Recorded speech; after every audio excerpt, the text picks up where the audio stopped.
მართლმადიდებლური სამყარო ამაღლების დღესასწაულს ზეიმობს. ამ დღესასწაულთან დაკავშირებით ტაძრებში სადღესასწაულო წირვა-როლსო აღსრულდა. მართლმადიდებელი ეკლესია მაცხოვრის ამაღლების დღესასწაულს აღდგომიდან მეორე მოცე დღეს მე-6 კვირის ხუთშაბათს ზეიმობს.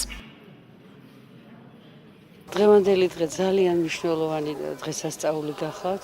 ამ დღეს უფალმა კიდევ ერთხელ დაამტკიცა, რომ ადამიანებისთვის სული საცხოვნელად არის მოსული და ვუსურვებ ყველა ჭეშმარიტ მართლმადიდებელ ქრისტიანს, რომ დღევანდელი დღის მადლი შეწეოდეს და ეცხოვროს სრულიად გაბწყინებულ და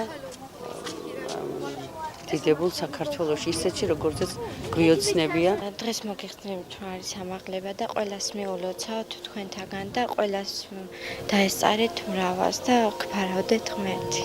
ამაღლების ბრწყინვალე დღესასწაულს ულოცავ სრულიად საქართველოს, მრავალს დაესწრო, უსურვებ ყოველივე კარგს და საუკეთესოს და ასევე უსურვებ საქართველოს გაბწყინებას და გამთლიანებას. მოგილოცავთ ყველას ამ დღევანდელ დღეს, ამაღლების მადლი ყოფილიყოს თქვენ ოჯახებში, ყველა ჩვენთაგანის ოჯახებში და დღეს როგორც უკვე აღნიშნეთ, თითოეული ადამიანი უნდა შეეცადოს, რომ თავის სულში მოხდეს მაცხოვრის შოობა, მერე მისი ქადაგებების სიტყვების დამახსოვრება, მერე მისი შესრულება და ამაღლების დღესასწაულის მადლი ფარავდეს ყველას და ყველა ჩვენთაგანს.